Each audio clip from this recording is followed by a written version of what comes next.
Meaning is the central axis of philosophical inquiry because philosophy is concerned with a very specific kind of failure.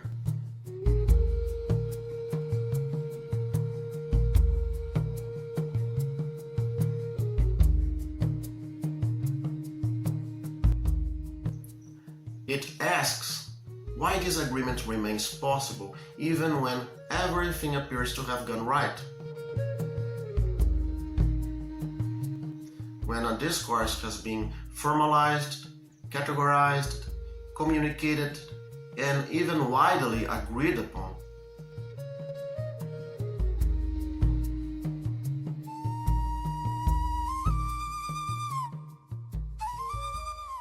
Philosophy begins precisely where something functions perfectly and yet still provokes the question of whether it genuinely means something or merely simulates meaning.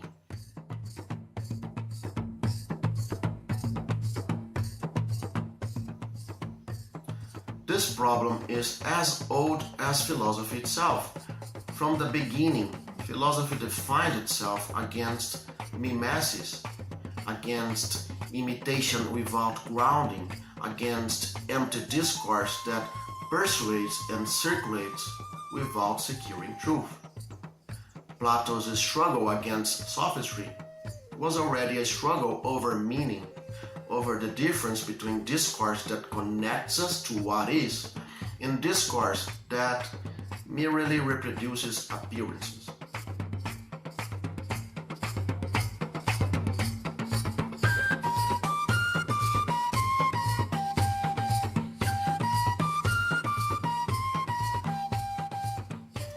Analytic philosophy inherits this ambition, even as it rejects its Hegelian predecessors.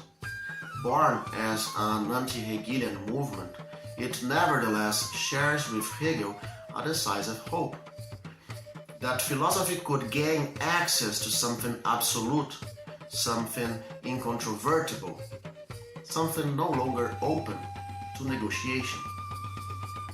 In analytic philosophy, this hope takes a formal shape.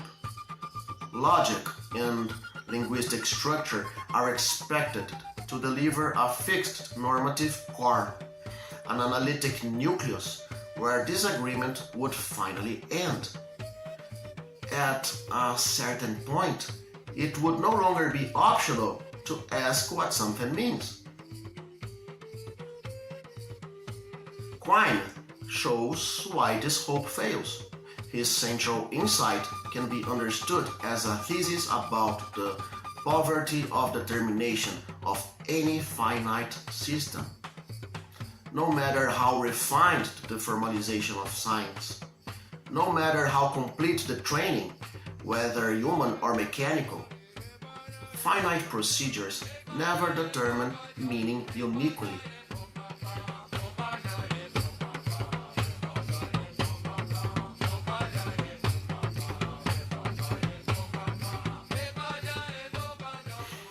This failure of determination is not accidental. It is directly connected to what is missing when understanding is reduced to formal success. To understand a proposition in the full sense is not merely to reproduce its output or recognize its surface form. When someone claims to have grasped the meaning of a proposition, they usually want to claim something stronger, that they can track its counterfactual relevance, that they know what would still hold if parts of their theoretical system were revised, displaced, or reorganized.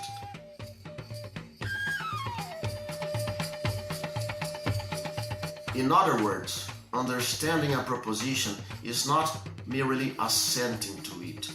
It is having access to what it excludes, to what would count against it, what would contradict it, and what would no longer be possible if it were true.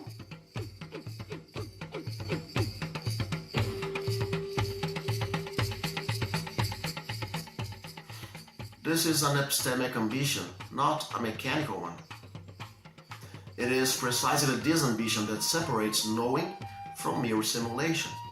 A machine may generate the same output under fixed conditions, but it does not thereby grasp what is at stake in the proposition.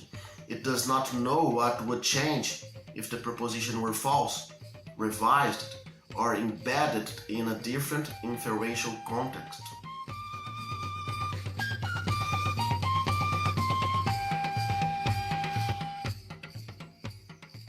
Quine understands this ambition well, and he also understands why it is problematic.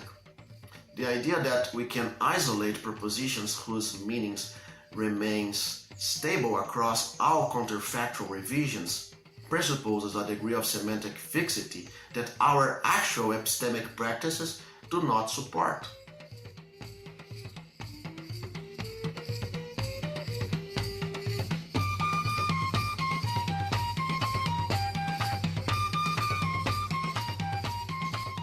This is where, for Quine, the dogmas enter, not because such ambitions are irrational, but because they assume that the meaning can be insulated from the holistic structure of belief. In reality, our access to propositions is always mediated by the network in which they are embedded. So we do live with these dogmas, we rely on them constantly in reasoning, communication, and inquiry, but they function not as absolutes, they function as flexible stabilizations within a web of belief that remains fundamentally revisable.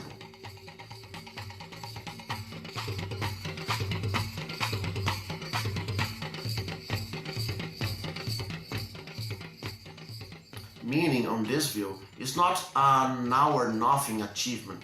It comes in degrees of stability, not in final foundations. The aspiration to absolute semantic independence is understandable, but what our practices actually sustain is something far more versatile than final.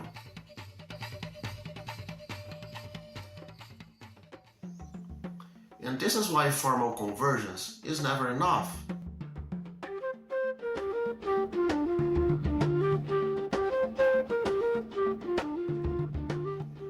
Systems can converge on results while diverging in meaning.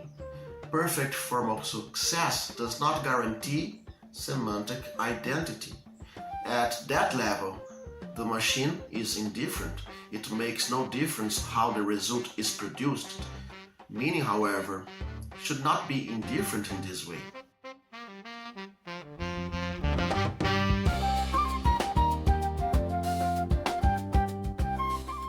This is the sense of Quine's continuity thesis.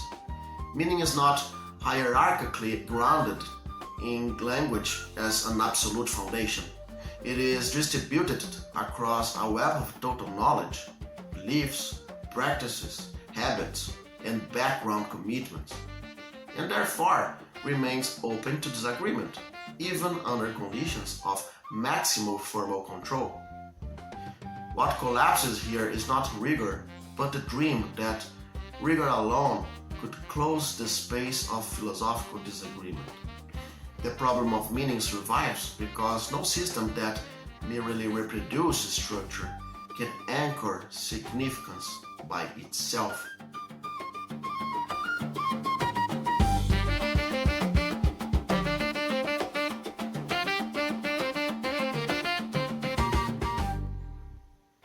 Philosophy persists precisely because this gap remains between what works, what's formally correct, what can be perfectly simulated, and what genuinely means.